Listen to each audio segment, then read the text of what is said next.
Bonsoir tout le monde. Bienvenue à cette conférence Vitali ce soir, une des dernières de la saison, en fait, à laquelle on accueille un médecin que j'adore, hein, que je connais déjà depuis un certain moment, qui a même participé aux émissions de télévision qu'on a enregistrées dernièrement, La santé autrement. Donc, ce soir, on va parler de l'importance de reconnaître votre médecin intérieur avec Dr. Gaétan Brouillard. Bonjour, Dr. Brouillard. Bonsoir, Eric. Je ne sais pas si on Bonsoir. peut dire bonjour ou bonsoir, là. Pour nous, il est 19 Oui. heures au Québec. Oui, écoutez, c'est vraiment un très, très grand plaisir, en fait, de vous avoir avec nous ce soir. Puis, entre autres, je veux le souligner à tous, on va parler bien sûr du contenu de vos livres que j'ai avec moi. J'ai préparé, en fait, des questions. J'ai la santé repensée, en fait, hein, depuis le tout début, depuis sa sortie. J'ai beaucoup de gens qui m'en ont parlé.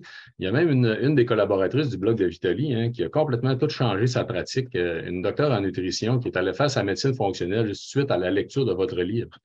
Donc, c'est fort intéressant. Mais avant de commencer à parler du livre, j'aimerais savoir, en fait, de où vous est venue l'idée de commencer à écrire. Oui, c'était quand même assez tardif, hein? Faut dire que j'ai toujours eu le côté professeur chez moi, hein. J'ai commencé par l'urgence d'avoir à Maisonneuve en 76. Et très tôt, même, j'étais président de l'évaluation des actes médicaux de tout ce qui se passait à l'urgence. Fait que j'étais vraiment quelqu'un qui était toujours à la fine pointe des choses qui se passaient.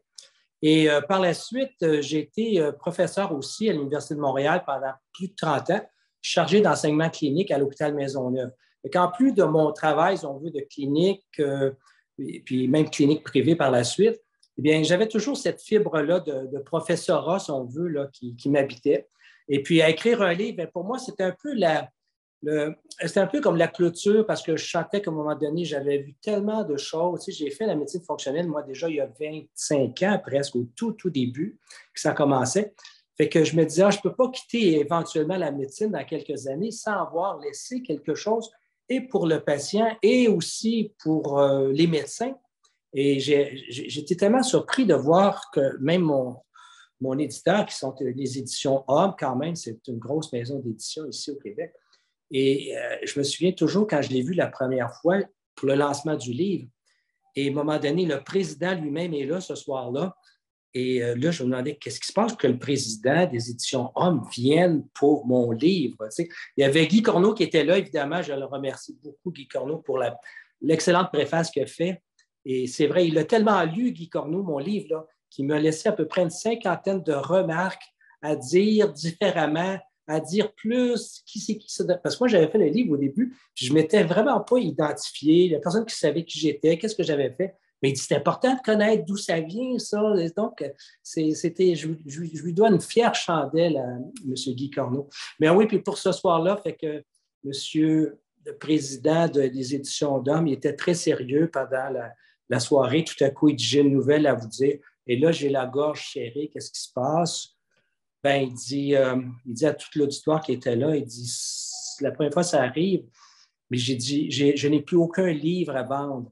Il dit, Gaétan Brouillard, Dr. Brouillard a passé à l'émission de Denis Lévesque et 2 jours après, tous les libraires ont acheté le livre de sorte qu'il n'y a plus aucun livre disponible. Les prochains seront dans 2 semaines.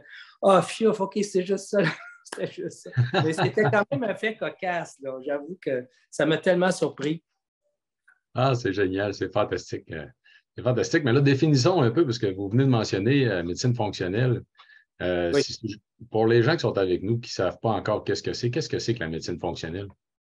La médecine fonctionnelle, c'est sûr que le terme fonctionnel, ça ne dit pas grand-chose, mais c'est par rapport aux fonctions, si on veut, du corps humain. Et c'est la médecine qui s'appuie principalement où on va retrouver les causes de la maladie. Donc, par exemple, tu as un mal de tête, on va donner une aspirine, on va donner un analgésique quelconque pour ton mal de tête. La médecine fonctionnelle, elle va se dire, OK, pourquoi tu as mal à la tête? Il y a à peu près au moins 7 causes qui pourraient occasionner un mal de tête. Donc, il faut retrouver par rapport à l'individu d'où émerge cette douleur-là.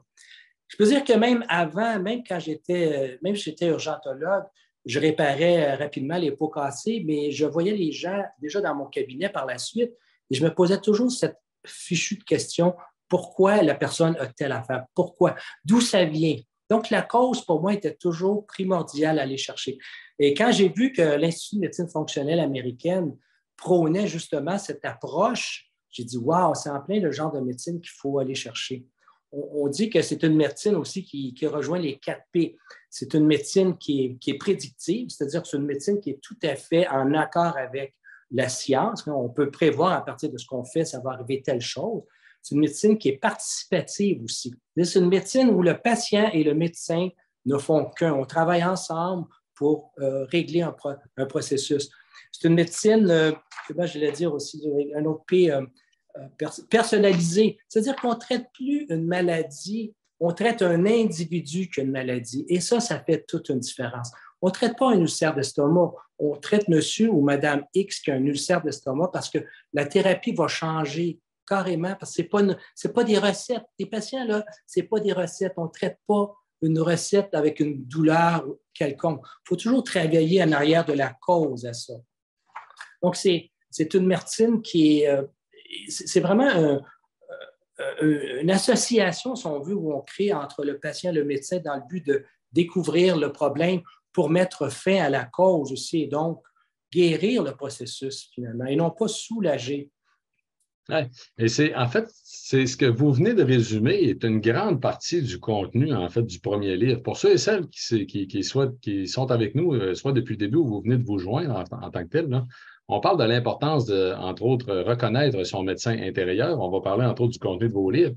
Mais ce que vous venez de mentionner, c'est une grande partie, en fait, du premier livre, en fait, dans lequel on parle en détail, entre autres, dans l'introduction, de ce que c'est que la médecine fonctionnelle ou de ce que devrait être même la médecine de demain. Parce qu'on n'en est pas là encore au Québec. Hein. Au Québec, on traite encore beaucoup le symptôme.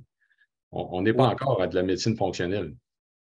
Tu as tout à fait raison, Éric. Et j'avoue que je m'inquiète actuellement au Québec, puis un peu partout, la façon dont le système de santé opère actuellement. J'ai même entendu dire qu'actuellement en France, il y a des petits cubicules dans certaines pharmacies où le patient va énumérer ses symptômes et l'ordinateur va sortir des processus. Voici ce que vous devriez prendre, voici tel médicament.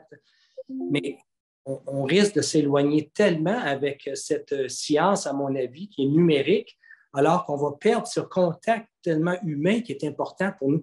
Parce qu'avant tout, là, quand une personne va voir un médecin, je pense qu'avant tout, elle va chercher un confident dans lequel elle va pouvoir s'exprimer, dans lequel elle va pouvoir élaborer davantage son processus.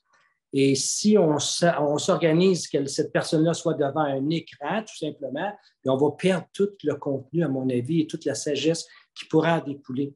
Fait que, Guy Corneau, d'ailleurs, avait appelé le livre « Le médecin intérieur », découvrir son médecin intérieur. Puis quand le livre s'est fait en France, donc ils ont changé effectivement la pochette, comme ça se fait. Et eux, ils l'ont appelé carrément « Découvrir son médecin intérieur ».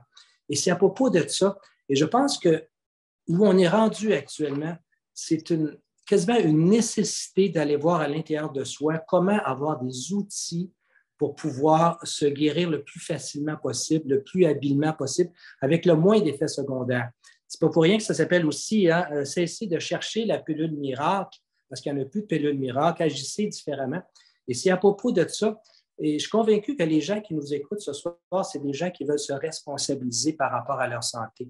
Parce que faut bien comprendre que le système de santé, je ne veux pas être négatif, mais ça fait 46 ans que je fais de la pratique. Et il y a 46 ans, je traitais les gens en urgence dans les corridors parce qu'on n'avait pas de lit. Et 46 ans, c'est encore la même chose, sinon pire. Donc, à quelque part, il faut commencer à agir, se responsabiliser pour être capable d'éviter justement les processus dans lesquels on va être pris dans des dédales incroyables. Donc, la prévention est tellement, tellement importante aujourd'hui. D'ailleurs, quand je faisais mon cours de médecine fonctionnelle, le Cleveland Clinic, qui était très à l'avant-garde dans ça aussi, ils avaient fait des études à l'époque, ça fait déjà 15 ans peut-être ces études-là, ils disaient que si on applique les principes de la médecine fonctionnelle, 70% de toutes les maladies qu'on a aujourd'hui pourraient être évitées. Mais c'est inimaginable. Pensez qu'on pourrait éviter plus que 60% de toutes nos maladies simplement en agissant différemment. Et la beauté dans tout ça encore, c'est qu'on pouvait sauver aux États-Unis, l'étude avait été faite là-bas, ils sauvaient à peu près tout près de 90 milliards pour les quelques années à venir. Donc, on peut imaginer, on cherche des sous, on cherche du financement pour aider ci, pour aider ça en santé, alors qu'il suffirait simplement d'avoir ce côté préventif de la santé, puis on aurait tout l'argent nécessaire pour avoir des super hôpitaux, avoir des super traitements, etc. C'est vraiment quelque chose, je pense il faut refaire. Puis même les suppléments actuellement, je pense que des fois, les gens me demandent, est-ce que les suppléments, c'est important? Bien, c'est tellement important, à mon avis, qu'on n'a pas tellement le choix avec le genre d'alimentation qu'on nous propose, qui est une alimentation surfaite, hein, industrialisée, chimifiée, qui est juste une alimentation bien souvent juste de goût, avec sans parler de tous les processus d'OGM qui sont mis un peu partout.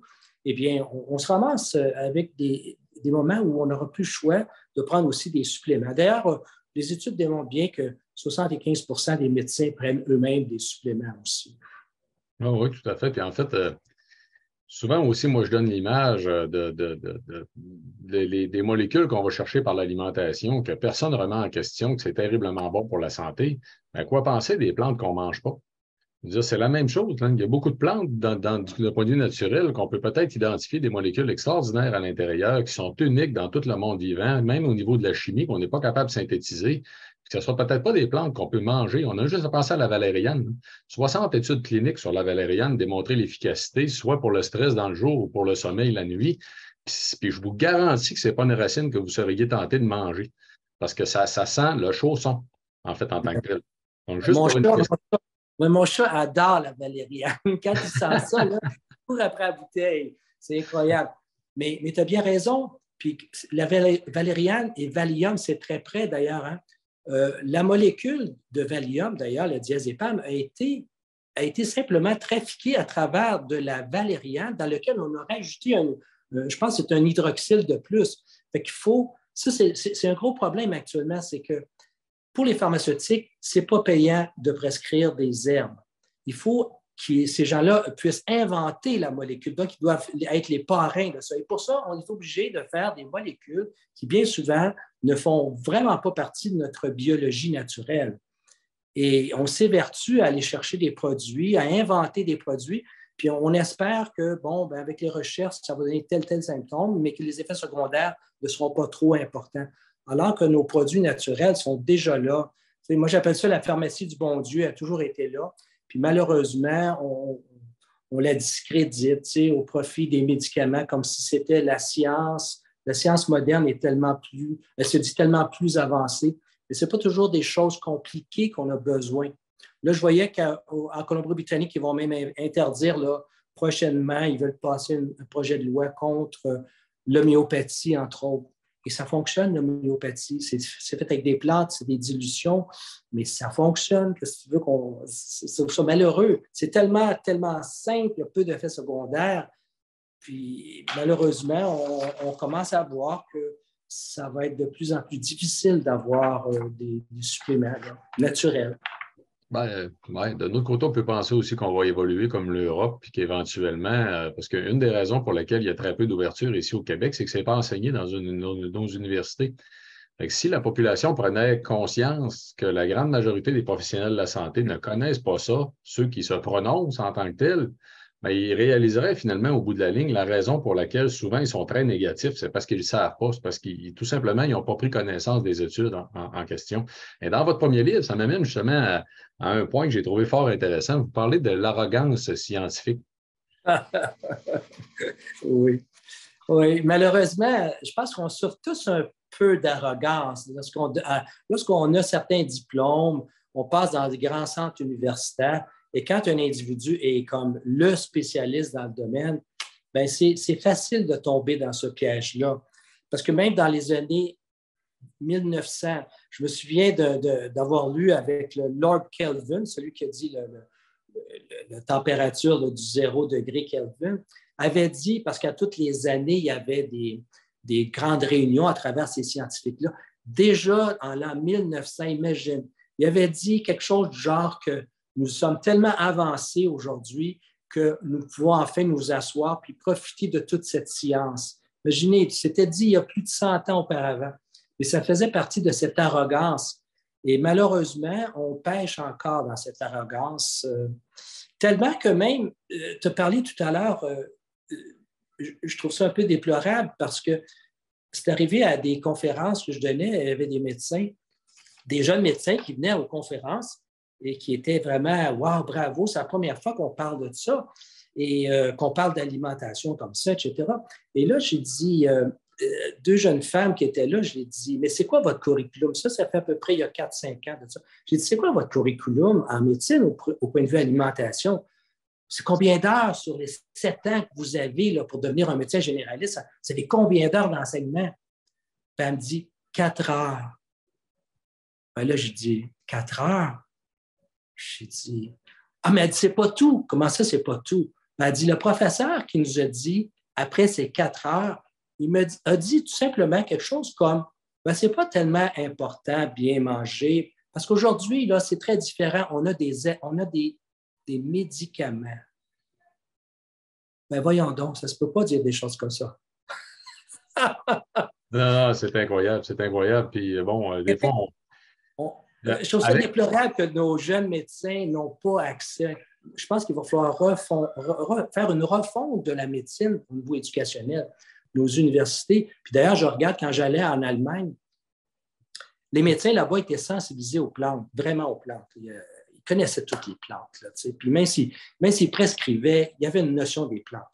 Il y avait une notion d'acupuncture, il y avait des notions comme ça, de l'ostéopathie, etc. Il y a une année où l'Université de Montréal m'avait demandé d'aller faire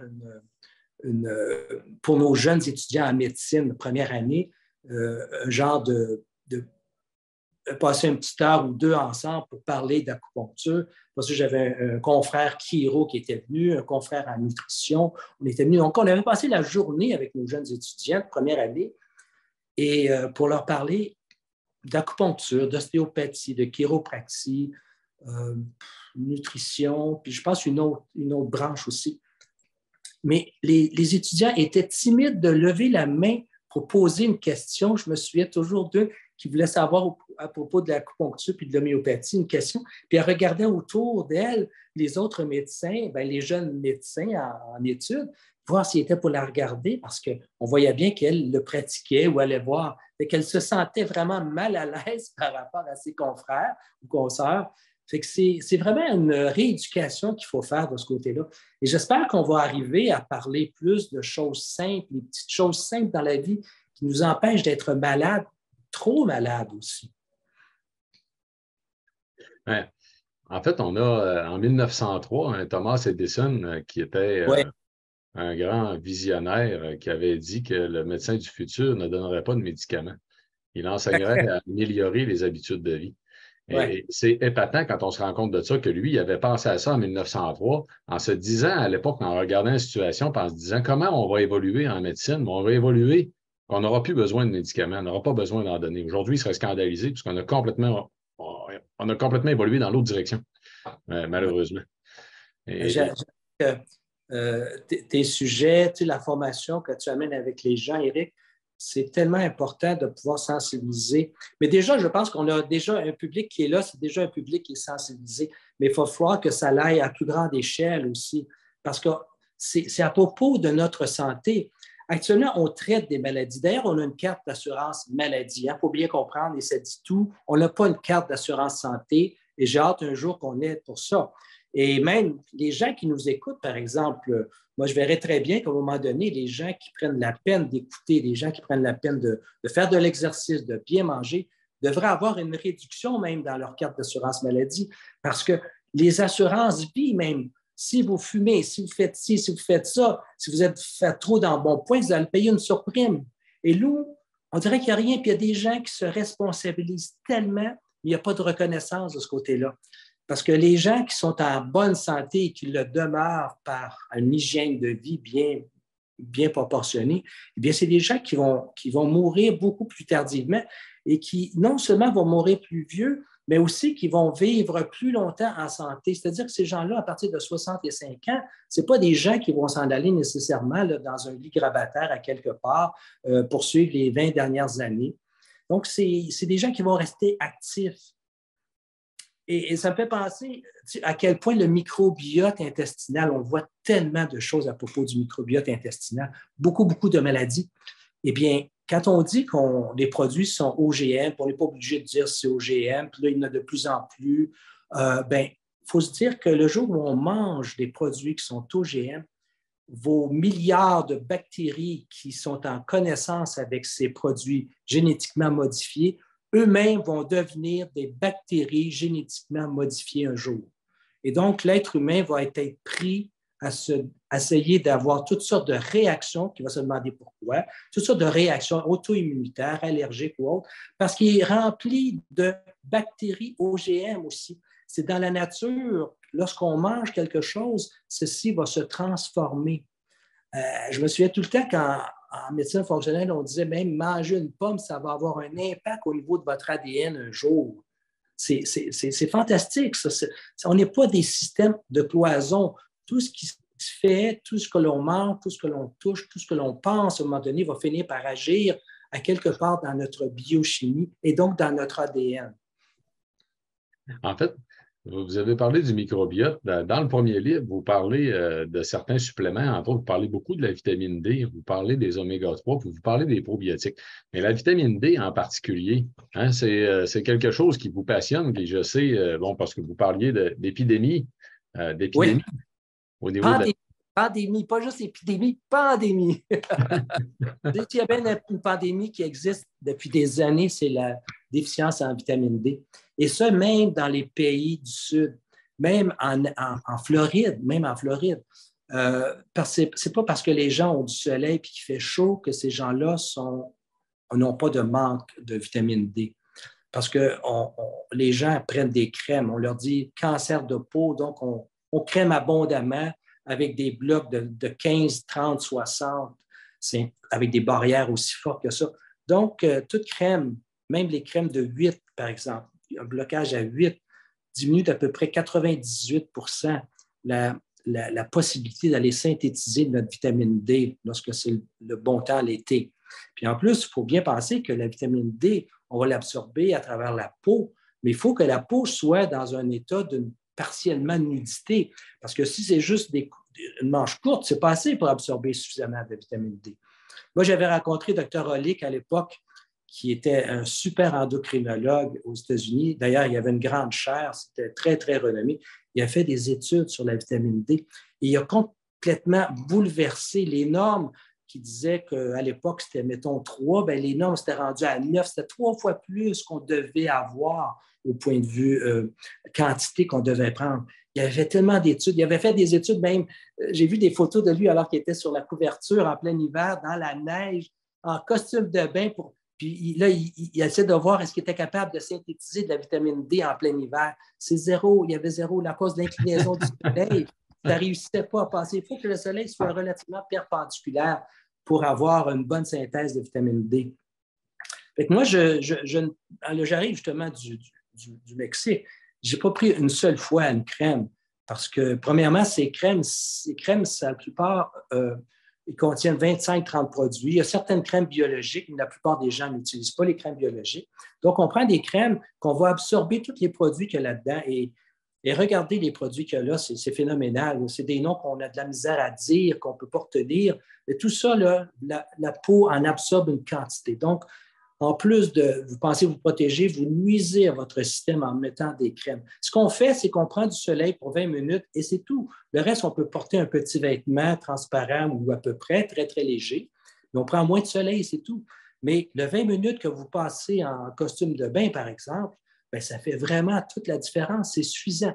Dr. Olick avait calculé qu'en l'espace d'à peu près 20 minutes, on absorbait 15 à 20 000 unités de vitamine D. Tu peux t'imaginer quand on dit on est frileux de donner 1000, puis 2000, puis 3000 aux gens, quand le soleil, dans sa générosité, nous en donne 20 000 d'un coup. C'est incroyable. Merci. Merci d'en parler. Écoutez, j'ai tellement de questions là-dessus. Là. Puis en fait, c'est exactement ce que je dis aux gens. Je dis, s'il fallait que la vitamine D soit dangereuse pour la santé, c'est sûr qu'on serait tout mort. Ouais. Il suffit de passer une journée en plein milieu de l'été au soleil, comme beaucoup de gens en font, là. Puis bingo, on a produit une quantité phénoménale. Fait que non, la Ouais. vitamine D n'est pas dangereuse pour la santé. Il n'y a pas de risque, en fait. Puis c'est évident qu'il y a énormément de gens qui sont carencés. Les études récentes ont même montré qu'on a 25 de la population qui, même en prenant des très grandes quantités, sont carencés pareil parce qu'ils la métabolisent beaucoup trop rapidement. Fait que techniquement, il faudrait tous être dosés pour être capable de trouver le 25 en question, puis eux autres qui en prennent beaucoup plus que la normale. Mais bon, ceci étant dit, ça vous donne une idée en passant du contenu du premier livre de Dr. Brouillard. Mon objectif à soir était bien sûr aussi de vous souligner que c'est une très bonne idée comme idée cadeau. Si on donnait de la santé aux gens qui nous entourent, le monde qu'on connaît, les gens de notre famille, qu'on réussissait à inciter aussi les gens des alentours à être mieux informés sur ce que devrait être la santé, comment en être plus responsable, qu'est-ce que c'est que la médecine fonctionnelle, bien, tous ensemble, en fait, au Québec, on viendrait aussi comme population à être capable d'influencer nos décideurs et à être capable de demander qu'est-ce qu'on veut de notre système de santé, parce que c'est notre système à nous. Moi, j'ai grandement confiance. En fait, c'est l'objectif que je me suis donné. Hein. D'ici à ce que j'arrive à l'âge vulnérable de, mettons, 97 ans, là, je veux avoir réussi à changer la culture qu'on a au Québec du médicament pour une vraie culture de la santé. Ceci étant dit, passons au deuxième livre, parce que je veux qu'on ait le temps de parler aussi de la douleur, puis de parler aussi du troisième. Puis en même temps, mais je veux même vous demander si vous avez l'idée d'en faire d'autres par la suite, mais commençons par ceux-là. Là. La question de la douleur. Racontons en premier, qu'est-ce qui vous a amené, parce que je le sais, on en a déjà parlé ensemble, qu'est-ce qui vous a amené à vous intéresser à la douleur? Bien, finalement, la douleur, c'est probablement la raison de consultation pour la plupart de tous les gens que l'on rencontre en bureau. Je ne connais pas un être humain qui peut dire qu'il n'a jamais eu de douleur physique, qu'il n'a aucun problème au niveau d'un processus de souffrance mentale, de dérangement, si on veut, d'insatisfaction, d'amertume, de dépression, bien, juste l'anxiété. Hein, Fait que je me dis, il faut parler de la douleur. Et ce n'est pas péjoratif, parce que parler de la douleur, ça aussi, parce que dans le livre, c'est à propos justement de cesser de souffrir, parce qu'il y a une différence pour moi entre souffrir et avoir mal. Avoir mal, c'est un signal. Mais souffrir, là, ça, c'est la personne qui souffre, c'est le je qui souffre, c'est l'ego, c'est la personne. Donc, c'est à partir d'un mal de tête, par exemple, pour avoir une douleur de mal de tête, vous pouvez faire quelque chose avec ou vous pouvez continuer à travailler, vous avez mal de tête. Mais si vous commencez à mettre toutes sortes d'interrogations sur votre mal de tête, de peur, de culpabilité, d'angoisse, et bien là, si vous avez commencé véritablement à souffrir, votre douleur qui était petite au début va devenir grande aussi. Le jour où on ne sait pas non plus quelle est la cause d'un processus où aucun médecin ne trouve pourquoi vous avez telle douleur, mais ça aussi, ça risque de devenir beaucoup, beaucoup plus souffrant à cause que l'inquiétude, là, puis l'ignorance de ce qui se passe, le doute de ce qui peut être arrivé. C'est-tu un cancer? C'est quoi qui est en arrière de ça? Donc ça devient souffrant. Donc la souffrance, à mon avis, c'est important d'en parler. Et j'ai développé curieusement, au cours des années, mes patients venaient me voir parce que c'était des gens qui étaient référés de d'autres médecins et ils arrivaient pour des douleurs. Ils arrivaient pour des douleurs qui étaient là depuis 5 ans, 10 ans, 15 ans et ils voulaient que je règle leurs problèmes. Et ça m'a forcé, le veut pas, à être obligé de constamment aller voir ailleurs parce que juste au Québec, c'était pas assez. Donc, moi, j'ai fait beaucoup de formations en Europe, beaucoup de formations aux États-Unis avec toutes sortes de spécialistes et ça m'a porté aussi à aller voir d'autres choses que la médecine qui était simplement pharmaceutique, donc un médicament. Parce qu'on sait que la plupart des médicaments dans la douleur, c'est souvent des analgésiques et ce n'est pas quelque chose qui règle la cause de la douleur. Donc, pourquoi, encore là, pourquoi ne pas aller à la cause de la douleur? Et c'est à partir de là que j'ai commencé à faire beaucoup de formations. J'avoue, il y a des fois, je calculais jusqu'à 200 heures de formation à l'extérieur du pays pour aller chercher des façons d'aider les gens qui souffraient de douleurs. Il y a beaucoup de techniques que j'ai utilisées, par exemple, par rapport à les techniques d'infiltration. Je faisais des infiltrations, pas nécessairement juste de cortisone là, ou de relaxant musculaire, mais j'ai fait beaucoup de techniques d'infiltration à base de substances biologiques. En Europe, on utilisait ces produits-là. J'ai été voir des médecins en Allemagne qui utilisaient beaucoup avec ces produits-là. Un peu comme on retrouve dans le plasma sanguin, on retrouve lorsqu'on se blesse, par exemple, certaines molécules anti-inflammatoires, les interleukines, les endorphines, les facteurs de croissance, la fibrine. Mais je pouvais mettre tous ces produits-là pour aider à reconstruire, par exemple, des parties de ligaments ou de muscles ou même de périos qui étaient dégénérés. Donc, pour moi, c'était un outil qui me permettait d'aller travailler sur les causes qui faisaient que même une douleur chronique depuis 10 ans pouvait finalement s'estomper ou disparaître. Oui, puis là, c'est intéressant. Je voudrais peut-être donner un exemple, en fait, des chapitres, en fait, ou des sous-chapitres qu'on trouve. Là, je suis dans la table des matières du deuxième livre. Là, je vous le montre ici. Là. Hein? C'est la douleur repensée. Regardez bien. Les 4 nobles vérités du Bouddha. Une leçon de médecine. Chapitre 3. Pourquoi est-ce que j'ai mal? En fait, le livre nous amène aussi beaucoup aussi vers la conscience personnelle de ce qu'est de ressentir la douleur, de qu'est-ce que nous autres, comment on la vit, en fait, dans la vie de tous les jours. Ça peut être relié à beaucoup de facettes. Donc, vous parlez entre autres des changements hormonaux. Bon, beaucoup de femmes ménopausées qui tout d'un coup, leur apparaissent des douleurs. La mauvaise posture, des problèmes avec les ligaments, des aspects psychologiques de la douleur. Il ne faut pas oublier, hein, c'est qu'il y a beaucoup de psychologie dans la douleur. Donc, ça en fait vraiment quelque chose de très, très complet hein, pour bien comprendre qu'est-ce que c'est que la douleur et pourquoi. Une chose que j'ai adorée aussi, si on parle de définition, là, c'est toute la dernière section, toute l'annexe en tant que telle. Hein, si vous vous demandez comment on définit, entre autres, la douleur de la tête aux pieds, l'arthrite, l'arthrose, les douleurs cicatricielles, la fibromyalgie, les céphalées, douleurs cervicales, c'est tous des éléments qui sont définis un peu plus en détail, en fait, dans la dernière section, dans l'annexe, où on a des définitions, en fait, de chacune de ces facettes-là. En plus de toute la compréhension qu'on va en chercher à travers le livre, à apprendre à mieux se connaître. Mais particulièrement, si on revient aux 4 nobles vérités du Bouddha, Dr. Brouillard? Oui, bien, finalement, le Bouddha, la première chose qu'il a dit, tout est dukkha. Dukkha, c'est toutes tes souffrances d'une certaine façon dans la vie. Il n'y a pas un être humain qui ne souffre pas. Ça, c'était sa première noble vérité. La deuxième, finalement, c'est exactement ce que le médecin doit faire. La deuxième, c'était de trouver l'origine de la souffrance. Et la troisième, c'était quelles sont les façons de traiter cette souffrance à la cause, donc traiter cette cause de la douleur. Et puis la quatrième, c'était de trouver une façon de rester en équilibre avec ça, avec ce qu'il appelait la voie du juste milieu, les 8 paramètres où l'individu devait se tenir, et là, pour éviter justement de tomber dans la douleur de nouveau. Et c'est curieux, quand j'ai vu les 4 nobles vérités du Bouddha, ben, j'ai dit, c'est exactement ce que le médecin a à faire aussi. Là. Il y a 2000 ans, c'est exactement ça. On n'est pas plus avancé aujourd'hui. Il faut juste s'en remettre à ce qui a déjà été énoncé. Donc, ce n'est pas une pilule en arrière de la cravate qui va changer grand-chose la plupart du temps, qui va plutôt soulager un symptôme. Donc, il faut aller voir à la cause profonde de ça. Et la cause profonde, tu parlais tout à l'heure des processus psychologiques. Moi, je dirais que 80% d'à peu près de tous nos malaises à quelque part origine d'un symptôme psychologique, qu'il soit reconnu ou non connu, mais à la base, c'est ça finalement. Je vois le corps un peu comme c'est un peu comme un ordinateur. Le corps humain, le corps, c'est l'écran et l'ordinateur, c'est ce qui se passe ici entre les oreilles. Et le jour où l'écran commence à faire toutes sortes de lignes, de bizarreries, vous avez beau shaker l'écran de tous les côtés pour que ça se replace, il n'y a rien qui va se replacer tant que vous ne serez pas rendu ici en haut de nouveau.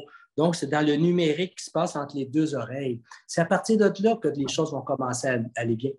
Et c'est tellement important. Puis là, on débouche un peu sur le 3e livre. Puis dans le premier livre, j'en parle, c'est « Homme, connais-toi toi-même hein? ». C'était la fameuse phrase de Socrate. Et je pense que l'être humain va être habilité. On aura beau faire des belles découvertes, tout ça. On aura beau se rendre sur Mars éventuellement, mais l'être humain va continuer de souffrir. Ce n'est pas parce qu'il est très avancé et qu'il a un très, très beau confort, la technologie étant, que l'être humain ne souffrira pas. On va souffrir de plus en plus. Puis on a juste à voir ce qui se passe là, depuis quelques années. On a de plus en plus des gens qui sont démunis au niveau psychologique. 55 ah oui, je disais ça, le 55 des médecins souffrent de dépression aux États-Unis. J'imagine qu'on se rapproche de ça aussi au Québec. 55 du personnel soignant souffre de dépression.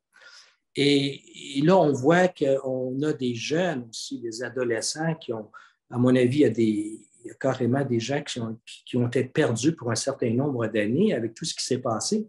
Eh bien, cette souffrance-là, elle est très, très présente. Et ce n'est pas un médicament qui va soulager ça. Ce n'est pas un antidépresseur qui va soulager ça. D'ailleurs, on passe les antidépresseurs, hein, les antidépresseurs puis les effets placebo. Il y a plusieurs études qui ont démontré ça et un placebo, il n'y a pas de différence.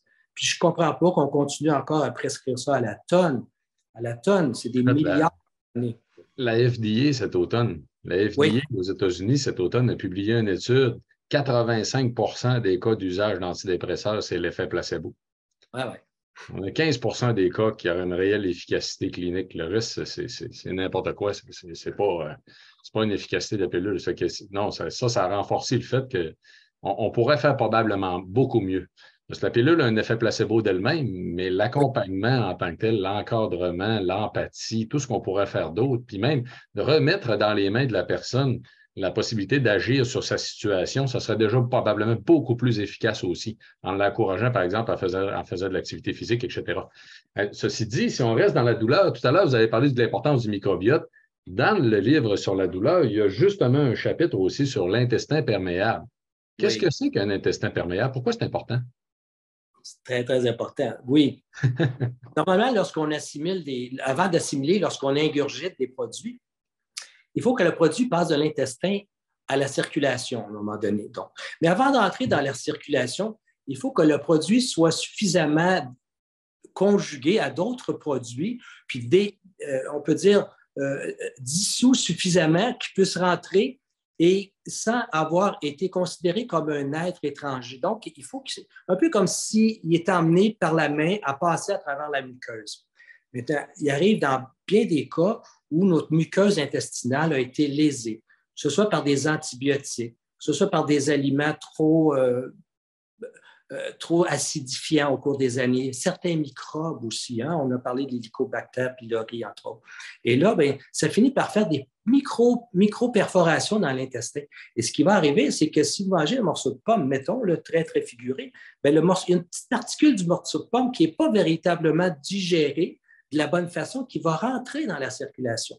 Et rendu là, il va causer ce qu'on appelle un effet secondaire comme un autre, comme un être étranger qui vient d'arriver dans la circulation. Et à partir de là, vous allez voir le système immunitaire qui va commencer à s'emballer constamment. Et là, on va avoir aussi, au niveau des muqueuses elles-mêmes, des irritations, de l'enflure, même des micro-saignements, par exemple, qui vont créer des problèmes. Et plus vous allez avancer, moins vous êtes en connaissance, on veut, de ce qui se passe au niveau intestinal, eh bien, vous allez commencer à avoir toutes sortes de maladies qui vont commencer au niveau psychique, que ce soit des dépressions, que ce soit des maux de tête, que ce soit des arthrites, etc., etc. Donc, tout le phénomène du petit intestin, il appelle ça des leaky gut syndrome, hein, l'intestin poreux, si on veut. L'intestin, au lieu d'être très lisse, finit par avoir des micropores un peu partout, va laisser passer des particules alors qu'ils n'ont pas été convenablement digérés, si on veut. Oui, oui, puis ça va causer en fait des problèmes d'inflammation qui vont accélérer tout un paquet. En fait, ça augmente les risques de tout un paquet de maladies. Puis une fois que vous l'avez déjà, ça augmente la vitesse de développement, comme par exemple l'Alzheimer. L'Alzheimer, au cours des prochaines années, vous allez voir, en fait, on va parler de plus en plus d'une maladie inflammatoire, parce que c'est une maladie inflammatoire du cerveau avant tout. Avec l'inflammation systémique qui vient, entre autres, d'un intestin poreux, en fait, a beaucoup de répercussions, pas juste sur les articulations en tant que telles, mais les maladies cardiovasculaires, le cerveau, les risques, justement, de dégénérescence nerveuse. Si on continue sur la douleur en tant que telle, dans votre livre, une chose qui m'a quand même étonné, en fait, dans votre deuxième livre, puis je le remonte à l'écran, hein, c'est La douleur repensée, c'est qu'il y a une section aussi sur les médicaments. Oui, je me devais d'écrire parce que j'ai réalisé que le premier livre a été un succès, franc succès, en plus de 50 000 volumes, ce qui n'est pas vu au Québec, ça. 50 000 volumes de vendus dans la première année. Malheureusement, il y a eu peu de médecins qui ont lu. Et je me dis, au moins sur le deuxième, je vais écrire sur la douleur parce que sûrement que plusieurs médecins, la douleur, ils sont très inconfortables avec. Les causes des douleurs, ils ne sont pas assez suffisamment équipés pour faire face à ça. Donc, je vais parler des médicaments aussi, à la fois pour le médecin, mais aussi pour le patient qui va devoir en prendre. Donc, j'ai parlé un peu des médicaments et de leurs effets secondaires, des choses à éviter également. Fait que dans le sens que, pour moi, il y a toujours de la bonne médecine un peu dans tout. Hein, si un médicament existe, je m'en suis servi souvent à l'urgence. D'ailleurs, je n'aurais pas pu faire un métier d'urgentologue si je n'avais pas eu certains médicaments très actifs lorsque les gens arrivaient tout en morceaux ou en coma, etc. Donc, il y a toujours un bon côté dans les choses. Le problème, c'est lorsqu'on commence à tasser et que ce n'est que cette chose-là qu'il faut dire et les produits naturels ou les autres produits, les plantes, l'herboristerie, tout ça, prennent la démarque. Je pense que là, ça devient un problème. Puis même, j'irais plus loin actuellement, c'est que moi, je me souviens quand je voyais beaucoup de représentants pharmaceutiques au début, puis à un moment donné, j'ai mis un stop un peu à ça parce qu'il y en avait trop. Ça prenait trop de temps. Et j'ai réalisé que finalement, je n'avais pas la capacité de dire ce médicament lorsque le représentant pharmaceutique me vantait les valeurs et les études de son médicament. Il y avait 10 minutes pour le faire. Mais je n'avais pas la capacité nécessairement d'aller fouiller, puis encore pas le temps d'aller voir plus loin d'où ça venait. C'était trop facile, à mon avis, de vendre des produits quand c'est un représentant pharmaceutique va voir le médecin et le médecin, aussitôt après, commence à prescrire. De toute façon, il n'y a pas besoin de prescrire. Habituellement, on avait amplement des produits gratuits pour commencer à en donner à nos patients. Mais moi, j'espère que les prochaines années, on va avoir une équipe de gens chercheurs universitaires, des pharmacologues, qui vont être capables d'aller vérifier avant qu'un produit arrive dans le bureau du médecin, c'est qu'il y a eu au moins 2-3 ans d'études et de vérification par des experts pour dire, OK, ça passe ou ça passe pas. Parce qu'on n'est pas, en tant que médecin, on n'a pas cette médecin généraliste, on n'a pas cette capacité, si on veut, de dire si un produit est bon ou pas et que l'étude est valable ou pas. En fait, c'est compliqué. C'est que souvent, en fait, on pousse des nouveaux médicaments qui ne sont pas nécessairement meilleurs que ceux-là d'avant non plus. Là. Puis là, ben, ils sont juste 10 fois plus cher. Oui, c'est ça. C'est ça. Et parlons justement maintenant du troisième livre. C'est une question de vie et de mort en tant que tel. Et encore là, même question que pour les deux autres. Qu'est-ce qui vous a amené à écrire sur le sujet avant tout? C'est intéressant la question, Éric, parce que finalement, si on regarde, dès le départ, pour moi, c'est à propos de l'être humain. J'écrivais à propos de la santé, mais j'écrivais à propos de qu'est-ce que c'est qu'un être humain et qu'est-ce qu'il compose ou qu'est-ce qu'il décompose parfois à cause des douleurs.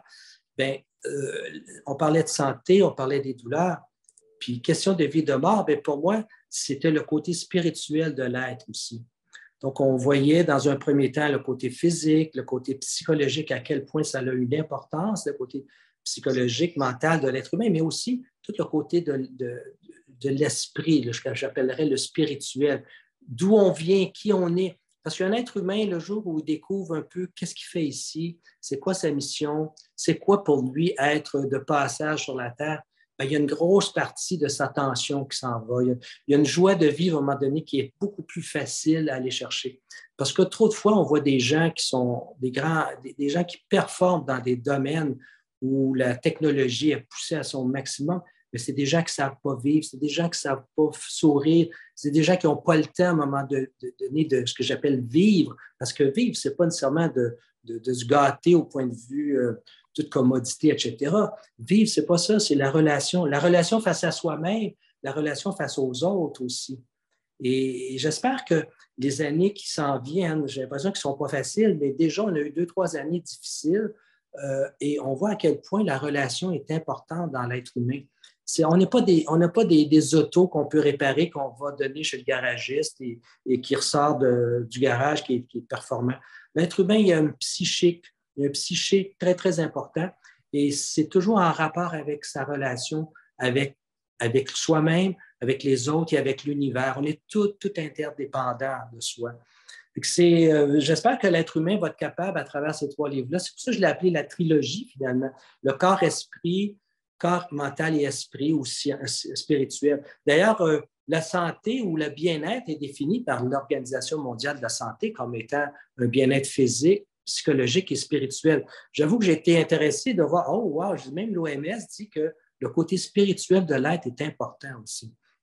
Oui, bien en fait, même, bon, vous savez, mon domaine à moi est la longévité en santé, entre autres l'étude des populations centenaires. Qu'est-ce qu'ils font? Qu'est-ce qu'ils ont en commun?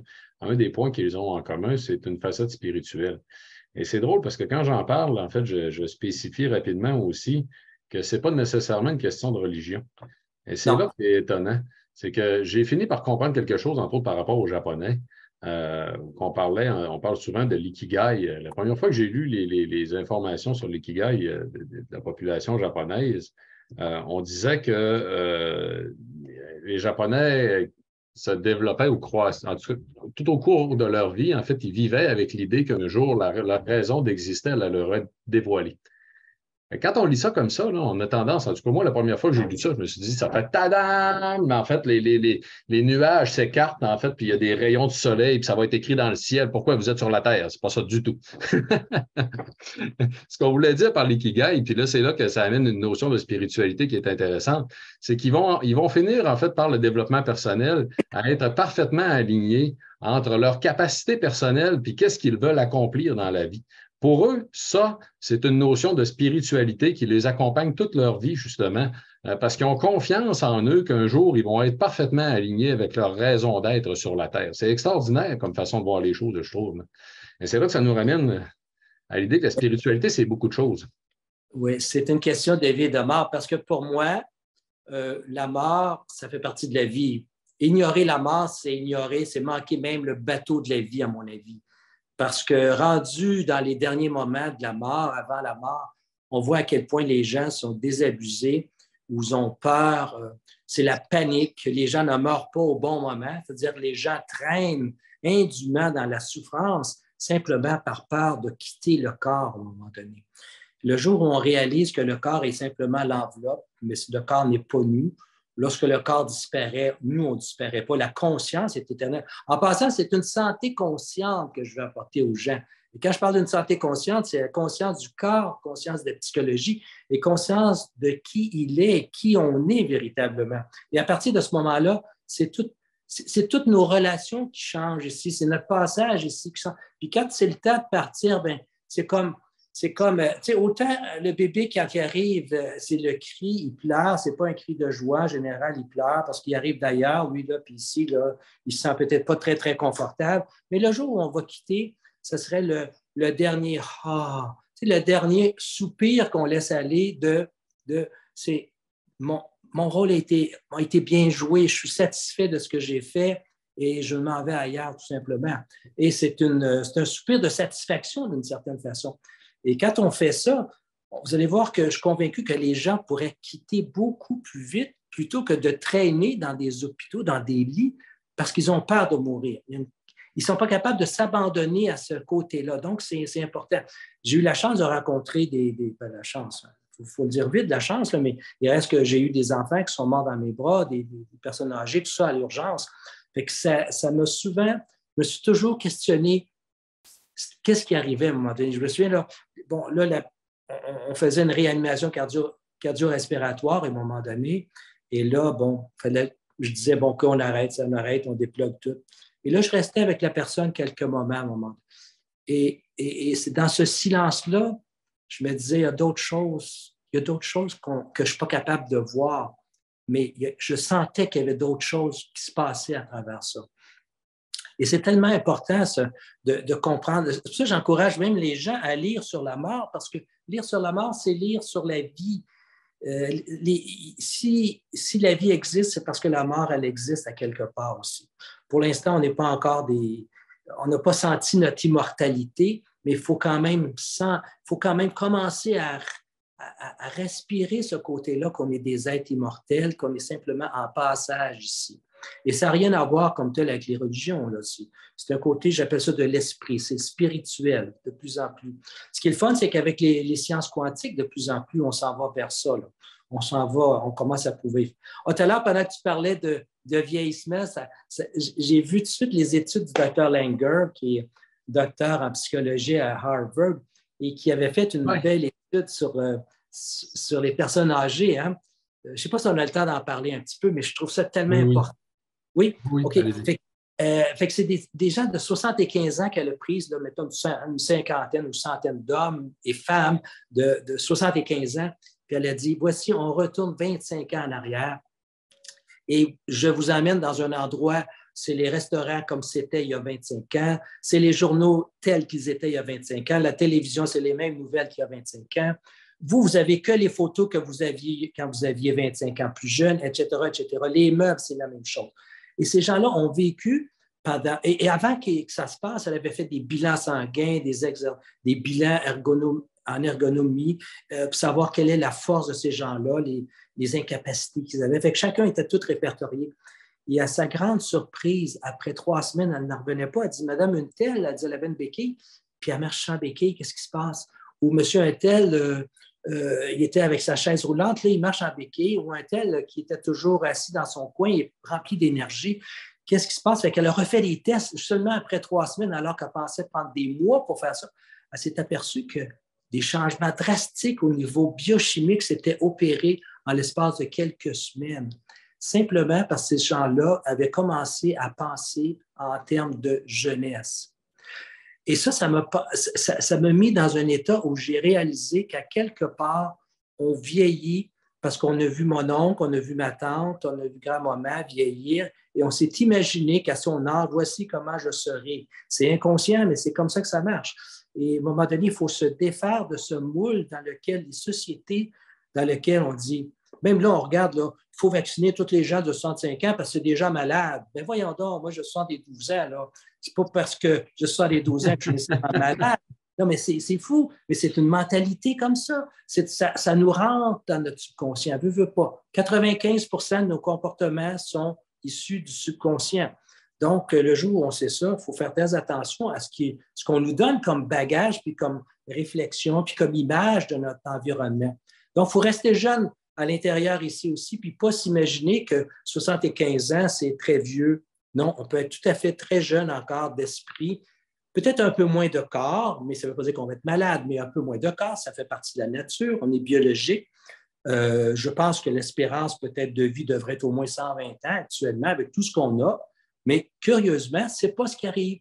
Avec les grands progrès technologiques, on vit encore pas beaucoup plus qu'à 82 ans, puis même on commence à plafonner tellement notre habitude de vie a changé, la pollution a changé, l'alimentation a changé, le stress a augmenté, etc. Donc, on est en train de finalement, malgré toute cette surtechnologie, cette biotechnologie qui est très avancée, on commence à diminuer une espérance de vie. Et ça dit tout, cela. Ah oui, effectivement, en fait, puis la question de l'esprit, l'état d'esprit est tellement importante. Tout à l'heure, je parlais des centenaires, là.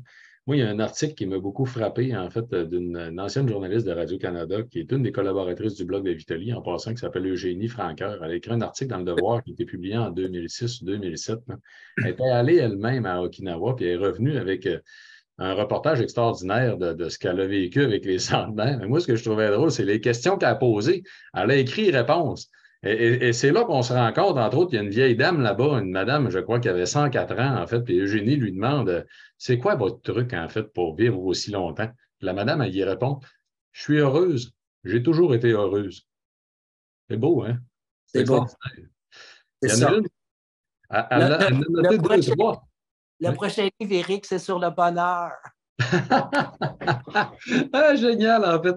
Là, tu me demandes, c'est exactement ce que je voulais aller. Mais avant qu'on aille là, justement, je veux souligner une affaire par rapport au troisième livre. Deux choses. Oui. J'ai 3-4 personnes qui nous ont écrit dans la boîte à discussion pendant qu'on se parle, là, qui ont acheté, qui ont lu le troisième livre, qui ont adoré. Donc, en passant, là, je vous le redis, c'est une question de vie et de mort, c'est le troisième. Et dedans, en fait, vous allez lire, entre autres, un commentaire de Dr. Brouillard qui nous dit que faire la paix avec la mort permet de vivre mieux. C'est intéressant aussi. Ouais. Mais parlons-en du bonheur rapidement. Donc, vous en avez un quatrième en préparation, c'est ça? Oui, mais je procrastine un peu, là. Toutes les idées sont là. J'ai écrit ici et là, mais j'étais en train de... Il va falloir que je... décembre, pour moi, je pense que ça va être un bon temps pour me remettre là-dedans. L'été, j'en ai profité pour travailler plus à l'extérieur, tout ça. Physiquement, j'en avais besoin. Mais oui, le prochain, c'est sur le bonheur parce que je m'aperçois que ce qu'on va avoir besoin dans les prochaines années, là, ce que je vois, ce que je vois qui s'en vient actuellement, sans être défaitiste, c'est que on va vivre, à mon avis, des périodes difficiles. Puis un peu moins ici en Amérique, mais je regarde l'Europe aussi. Là, tu sais. Fait qu'à quelque part, aller chercher le bonheur intérieur est chose très bizarre parce qu'on ne s'en est pas parlé, mon fils et moi. Mon fils Philippe, qui fait un PhD en physique quantique actuellement, avec un Indien et un Américain, donc c'est son professeur. Et récemment, il était au Népal. Et comme par hasard, évidemment, il n'y en a pas d'hasard, la synchronicité, mais je n'en ai pas parlé. Il s'en va dans une grotte méditer. Et puis là, c'était au bout du monde au Népal. Là. C'est la même grotte que j'ai été méditer il y a 5 ans. Et c'est avec un grand maître indien, c'est la grotte de Padmasambhava. Et son sujet de thèse, c'est à propos justement du bonheur dans nos sociétés. Comment créer les nouvelles sociétés qui s'en viennent, parce qu'on va vivre ça. Là. Ça va être quoi avoir une société dans laquelle les gens vont vivre heureux. Et ça va être la simplicité qu'on va aller chercher. Puis de plus en plus, je pense que c'est ça qu'on va avoir besoin. Ce n'est pas des médicaments puis des vaccins qu'on va avoir besoin tout à l'heure. Parce que si on n'est pas heureux, comme dit la madame, là, elle serait morte bien avant probablement. Et donc, cette notion du bonheur, à mon avis, est primordiale. Puis j'avoue que c'est quelque chose qui m'a toujours touché parce que moi, j'avais tout pour être heureux, mais en même temps, je trouvais qu'il y avait tellement de souffrance sur la planète. J'étais un peu désolé par moments de voir autant de gens malheureux, de gens qui souffraient. Et à quelque part, la médecine m'a aidé à aider ces gens-là aussi.